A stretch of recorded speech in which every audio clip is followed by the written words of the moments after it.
Right, back with the second half in Pro D2, but we've got a big weekend of top 14 rugby. It is back, and the Sunday night game, Toulon-La Rochelle. Nolan Le Garrec has said that La Rochelle have what it takes to do great things. What do you make of these two? Yeah, they do. They got that physicality and ability to pressure Toulon. Listen, Toulon have got off to a decent start to the season. Against Cass last week, they struggled a bit, but that first game, they played and beat Montpellier. Montpellier had 48 rucks. 48 rucks inside the 22 of Toulon. Toulon had 4 rucks in the opposition 22, and yet they won the game by 10 points. They're a difficult team to play against. La Rochelle are going to have to really up their attacking game to win that one.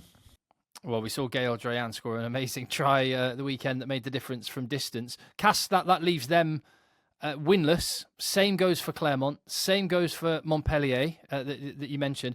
All of those 3 teams are hosting sides that are 2 from 2. Bayonne go to Castres, Pau go to Clermont, Toulouse to Montpellier. Interesting little matchups there. Very, very. I think seeing Clermont, Pau, I'm looking forward to seeing Pau have got the minerals this year.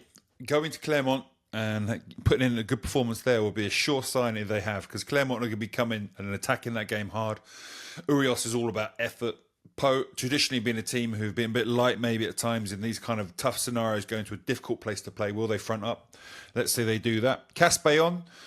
Castres are going to be desperate for a game. Listen, they've been close, really close to winning twice. They're in a position where they're playing okay. So I think Bayonne going there, Castres should be able to roll them over. For me, Montpellier, Toulouse, for me, is the biggest game of the weekend. Montpellier haven't won a game yet. Toulouse had a relatively poor performance last week for them. So they're going to go there flying. Will Montpellier be able to step up and win that one? Chatting to Billy during the week, he was nervous about it, really nervous. Because if you lose 3 games, 2 home games at the start of the season, the French get really jumpy. They lose confidence, becomes a difficult place to be. Ooh, interesting. Just I can't remember the name of the Clermont forwards coach, but he used a couple of phrases which I was going to ask you about, because it sounds like one of those phrases that makes more sense in French than in English. So I want to know what the meaning of this. Quote, "We are in an accounting emergency, but there is no fire." I think it's basically saying we're in a statistically we're not great. Yeah, but we're not. Accountancy is one Accountancy of the hardest things you could probably bring up in the sporting environment. And the other one is, because it's a home game. It's high time we put the church back at the centre of the village. Yeah, and that's just more about effort, turning up, protecting their stadium, fighting for the game. Yeah, fighting for your hometown.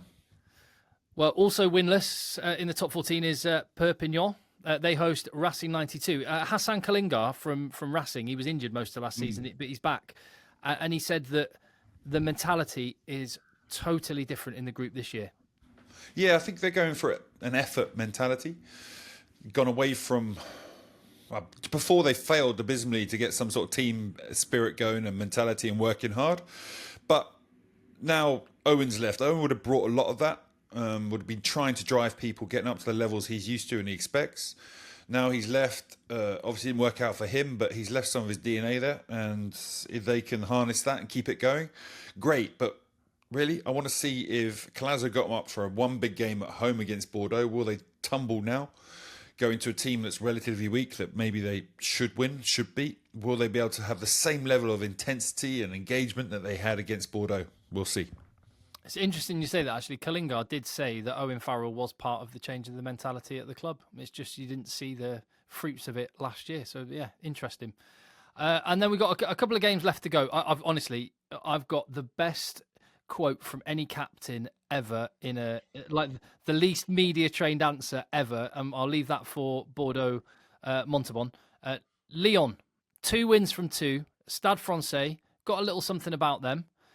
Lyon being 3 from 3, that like you say, if you're winless after 3, people get nervous, but there'll be a bit of growing confidence, won't there? Yeah, that'd be buoyant. I mean, they had a good start to last season as well, then dropped off. Again, I mean, that matches 2 teams that we haven't watched a huge amount of yet. Stade Francais had to reduce their budget by quite a lot last year, so their squad's not as incredible as it was before. Physically in the scrum, they were dominating everyone, getting loads of penalties, slipping games away. They got a new head coach. Guzzi's taken over there. They got some coaches underneath him who are new. they're still a work in progress because they lost quite heavily last week. And Lyon have, again, an incredible budget, a good squad. Hopefully this year's the year they realise that. Yeah, they'll definitely be wanting to get to the playoffs. So then, how many points are UBB going to get against Montauban? Yeah, UBB played like absolute... UBB were terrible last week. Their motivation was the lowest they've ever seen. They've taken a rocket from the head coach, Yannick Brou. Everyone's very disappointed with them. When you have a moment like that, there's going to be a reaction this week. Montauban might choose to rest a few people as well, so you could end up with Bordeaux coming out and just smashing that game.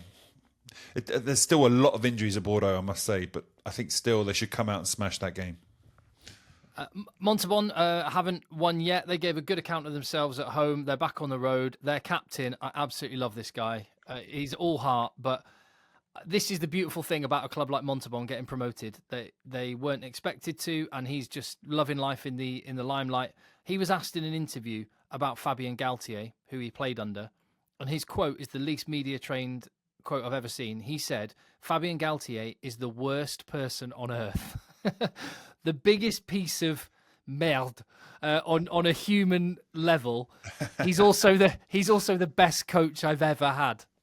Yeah, I think the kind of Eddie Jones vibe sometimes some guys talk about. But Galtier had a huge effect on Montpellier, and they finished first, lost the final when he was there one year. For a club that at a point in time, relatively small, much smaller budget, it brought in a really simple game plan based almost on what Wasps did, because at Stade Francais we beat them heavily, and I remember him discussing it with Sean Edwards after the match. He adopted a lot of those moments and brought them into Montpellier when he became a head coach, and Quercy was there at the same time. But there's many stories about how he talked to people, how he acted in the environment, things he did, and I think the players finally had a revolt to get rid of him because they were so pissed off with how he's treating them. And being a bit hypocritical at times, they believed that they fundamentally had a revolt, mutiny, and said, get lost. But he did an amazing job and lifted that team up to levels they only surpassed when they beat Cast us in the final. Well, I just want to fire a shot across the bows to every other captain of every other team in professional sport. Like, channel your inner Fred Quercy and give us the proper answers that you really think. Well done, Fred Quercy, for that. Amazing stuff. Right. Yes, Fred Quercy. Remember, ex-boxer, he's probably not shy of talking the truth.